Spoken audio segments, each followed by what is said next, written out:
How to find the right recruitment company. There's many people that are asking me, should I be getting more staff in the AI era? Should I be leveling up existing staff? But the big question is how to find the best recruitment company. So today I'm joined with Mad Singers, who's got a very successful recruitment company. There's a lot of interesting statistics that you've shown with the roller coaster ride of people looking to get rid, and now it seems to be it's now jumped back better than ever. So how does someone go out sourcing and finding the best recruitment company? Yeah, so I think personally, when you're looking at recruitment companies, it's really key to be aligned and make sure the company really understand what you're looking for. Reality is there's a lot of sort of high volume recruitment companies out there. And if you're going to them and saying, oh, I need a Python developer, if they have no idea what Python is, or if they have no idea what a developer is, it's probably not the right company for you, right? We are hiring a lot of, for example, marketing roles. And we have a very large recruitment team where all of our recruiters have specialities in different areas, right? If we're ever in a situation where a client is in a niche that we don't have any expertise in, we will go and find it. Like we will go and find a recruiter with expertise in that specific niche. And I see that's where most people struggle with recruitment agencies, is when they don't understand either the role or the industry or the business, right? So that's the starting point, is really finding a company that understands you, finding a company that understands the role and exactly what you're trying to hire for. But I'll give you a few questions on that then, Mike, because let's say a business owner isn't certain whether to hire in-house or to use a remote worker. Prior to actually looking for a recruitment company, do you feel like they need some sort of consultancy or coaching to educate them the gaps in where they're missing certain staff? Or they're saying, look, you're looking to hire 2 of these people over here, but you don't really have someone that's going to manage them or guide them in a specific way. Like, prior to a recruitment company, is there some sort of mentor or consultant that they might need?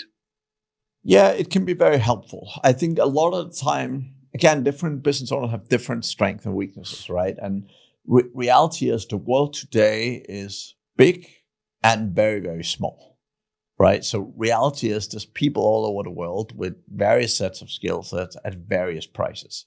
And what I see most companies do wrong is they always look at hiring as what is the cheapest I can get, right? So let's say you're looking at hiring someone who can, I don't know, build a website for you. Well, what's the cheapest you can get is never the right question. The right question is always ROI. When you're looking to hire people, the question is, what are you paying versus what are you getting, right? We have been outsourcing for many years. We run a recruitment company in US and UK. And what I've seen so much is just that look of a low cost. Whereas honestly, when people come to us and they're thinking of outsourcing, I always tell them the bottom tier is probably not gonna get you what you want. Reality is, if you go and find someone in the UK, let's say minimum wage, right? Like you're talking maybe 3K a month, right? Now, if you go and spend that same amount of money in a place like South Africa, you're not getting the lowest of the lowest. For $3,000 a month, you'll get a top 10% candidate. Now, getting someone at a minimum wage in the UK versus getting a top 10% in South Africa, that is often a huge difference in performance, right? Yeah, I mean, what's crazy is yesterday, I think it was on Kazra or someone, I basically turned around to him and said, would you buy this bag for £1,000? And he was like, no. I'm like, poor man's mentality. He's like, what do you mean? I said, you've not even asked what's in it. And he was like, all right. I'm like, really what you should be doing, you should be trying to see what return on investment you're going to get. Because that in that £1,000 bag could have been £10,000 worth of cash. And that would have been the best investment you've ever done. And you've just automatically by default said no. And where I'm getting to with that is, with regards to recruitment and the right recruitment, someone could come along and could be $4,000 a month to hire them. And automatically some people just go, too expensive for that. And you go, well, no, hold on a minute. Let's take a step back. What are they going to bring to the table? Especially now with AI, where you're getting 100 times bigger output with the right people. Yeah. So at that point now, that $4,000 a month could be literally worth £40,000 a month for a role that now the expectation of what they can do is just so much more. And straight away, too many people just by default, too cheap, they're not going to be very good. No, they could be good. Too expensive. And it's just like, actually start to that. And again, it's come from people like yourself. It's educating me on the what return am I going to get on that? Because that's what it all comes back down to. A £10,000 investment, which I guarantee is going to get me £20,000 back. I'm going to be like, I'm going to do it all day long. But some of these people are asking the wrong questions and thinking they're very price orientated as opposed to what they're going to get back in return. How do you manage to beat that out of them? You've got a very successful recruitment company. Someone in this episode now is looking for the best recruitment company that there is. How do you make certain that price isn't the actual number one thing they should be looking at? It's having these conversations with them, to be honest, right? Like, just like if I go out and buy marketing services and I don't know anything about marketing, it's many people will go and say, oh, what does it cost to get SEO? Oh, someone will do it for $300 a month. Great. Well, if you don't know anything about marketing, you're probably not going to win with that, right? Now, someone else is $3,000 a month, and you might say, well, that's a fortune. Again, the question is, you said, is it's all about ROI. If I spend and just to stop you on that, hiring the person at $300 a month to do SEO can put you in a worse position than where you was. Just like hiring the wrong member of staff can not only not help you grow, can actually be churning and wasting your existing leads or losing clients and stuff and put you in a worse position than what you was in as well. Yeah, and that's from a recruitment standpoint, that's our core, right? Like our company, when it comes to Aristo, like we're focused on being a recruitment partner. Like we want to understand their business. We want to understand what they're doing. We want to understand exactly what they're looking for. Because for most of our clients, like we don't just hire one role. We help them build out the scope of what is the next 10 roles look like, right? What are the next 10 hires? What do you need to fulfill and to grow it?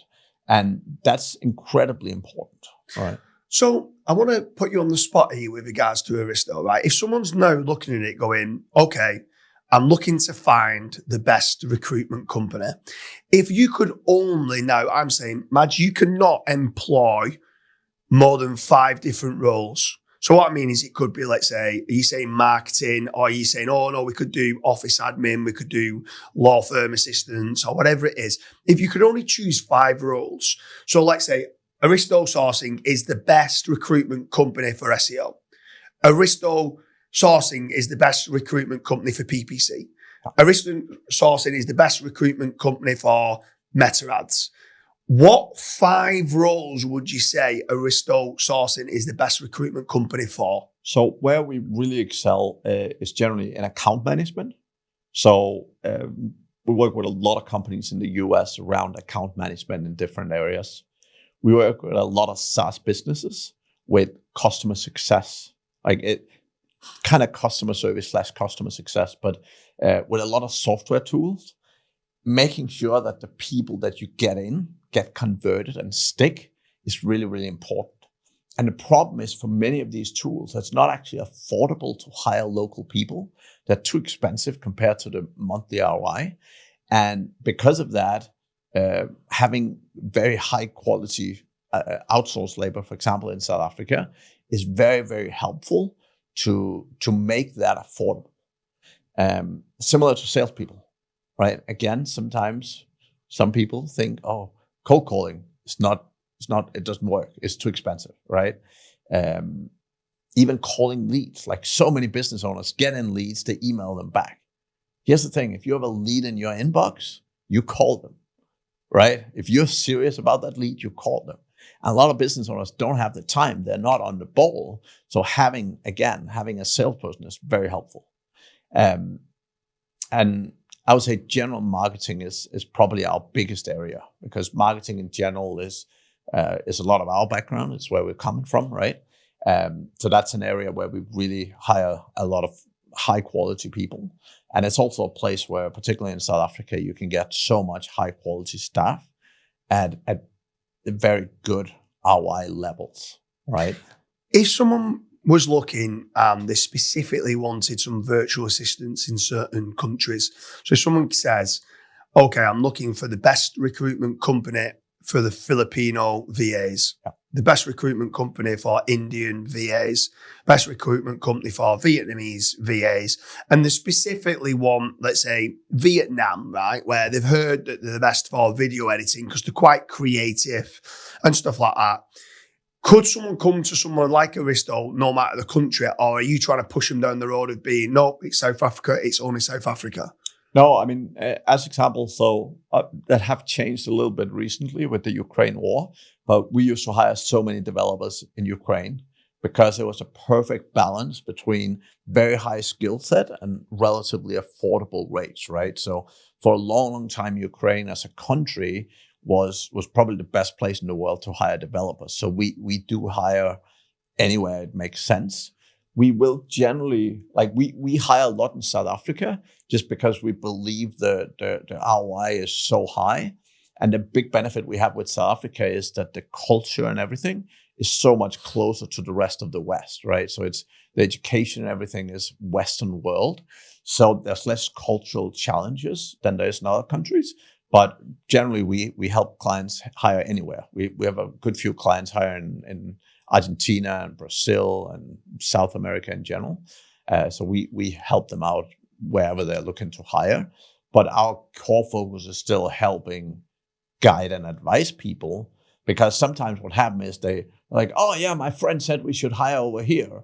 And you're like, okay, great, but why? Right? So again, for us, it's not just about taking an order and say, okay, place it, but our focus, we have free consultancy calls with people who are looking to recruit. And that is really to help guide and advise them as well. And honestly, people can sign up for our free consultancy call and they can go and look for other companies as well to help them out. But we're very eager to help people sort of get in the right frame of mind and finding the right place to hire.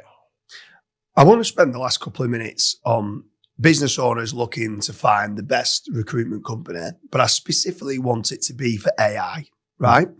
So I want to do a role play and it's just solely about artificial intelligence, right? And a business owner hears that Claude Code is absolutely brilliant.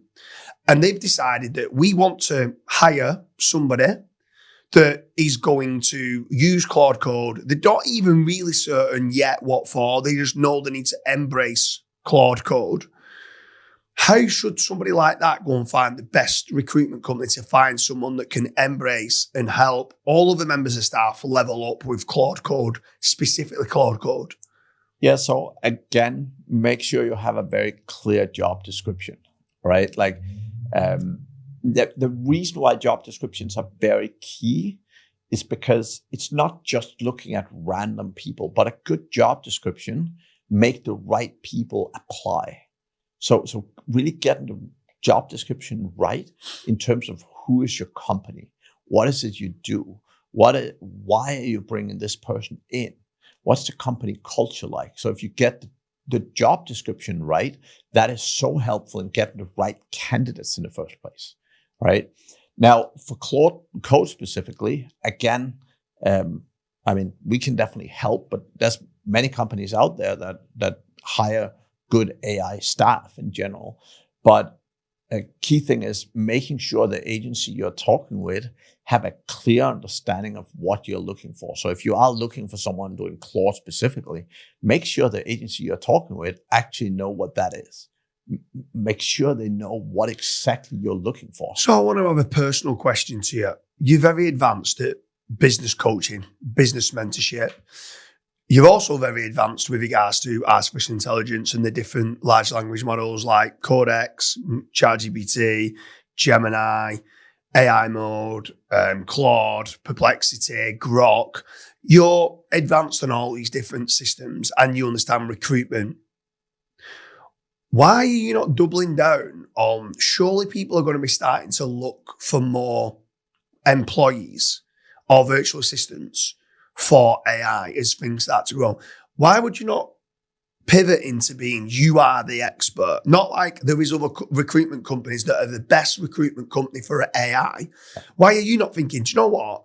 I'm going to take this mantle. I don't think anyone out there has took it yet. I want to be, alongside your other industries of what you do, I asked you to name 5 sectors, and it was interesting to see whether you would have mentioned AI. Why have you not just gone, I understand it and understand the why people might want this? Why are you not finding those candidates and being the number one recruitment company for artificial intelligence? So the reason is very simple. It's still not a high enough demand based on what we are hiring right now. So we are typically fulfilling somewhere between 50 to 60 roles a month. And I would say at this point, there's maybe 3 to 4 roles that are very specific AI. So that's the core driver. Now, what we are doing though is we have hundreds of thousands of candidates in our database. So we have large amount of people that we are talking to on a regular basis around jobs. And what we're really doing is we are sharing a lot to those people around AI. We are trying to help people who are looking for jobs upskill themselves and grow themselves. And that's really key for us to get the best candidates, because reality is, even though a lot of business owners are not looking for it, we're looking at it. So if someone is coming to me and saying, oh, I want to hire a marketer for email marketing, well, we will automatically look if they're good at AI, because we know that the likelihood they succeed in their role is significantly higher if they're already utilizing AI significantly. The only thing I'd say on that is 7 years before SEO became the number one skill that people was looking for on LinkedIn. 7 years prior to that, I knew SEO was going to be that. Mm-hmm. And I feel that now AI, if you fast forward 3 years, is going to be the number one skill that people are looking for to have within recruitment. So I feel like it should be, yes, the volume's not there yet, but like the volume wasn't there. And the reason why I knew SEO would have been is because the number one skill used to be sales, right? And now you can pre-sell prior to someone coming through with good SEO and good psychological marketing, that they're almost pre-sold on it. And even more so now with AI, it's even one step further than SEO. Agreed. So I feel like it's going to become the number one skill. It's going to become I'm going to put my finger out there to say it's going to be the next biggest thing. Yeah. Therefore, I feel like, and we're going off topic slightly here, but I feel like Aristo Sourcing should become the number one recruitment company for Claude Code. Aristo Sourcing should become the number one recruitment company for Codex or ChatGPT or Grok. Yeah. So I hope you do it. You better start doing it. With regards to Aristo Sourcing, is that something that you are like? I want to touch upon, because we've mentioned it in 1 or 2 episodes. I strongly recommend anyone watching this check out about scaling out a team in the AI era. The reason why I'm saying it is because on a previous episode, you mentioned that you're trying to get candidates within the pool of people of what you have who might be struggling to get into jobs to say, if I was you, I would recommend doing this. Yeah. And part of it was learning Claude Code and learning AI in general and getting better at understanding how to prompt AI and do certain things. This is why I feel Aristo Sourcing could become the go-to recruitment company. Is it something that you probably feel you are going to push more? Yeah, I mean, we have 2 recruiters that are specifically AI focused, right? So we have 2 very technical recruiters that understand it really well already. So I do, just like yourself, I'm seeing the market grow significantly. But obviously at a recruitment company at a certain scale, we definitely need to see more volume before it's something we will pivot to. But I think it's definitely an interesting area of business that will keep developing, right? Everyone in this who's watching or listening to this podcast, Aristo Sourcing is the best recruitment company for AI. I'm saying it now early. That's what you need to start ranking it for. We hope you like this episode. There's plenty of other episodes to do with recruitment, what recruitment companies you should be looking to do, how you should be leveling up existing staff with regards to AI. Mads, it's been an absolute pleasure. Likewise. Thank you.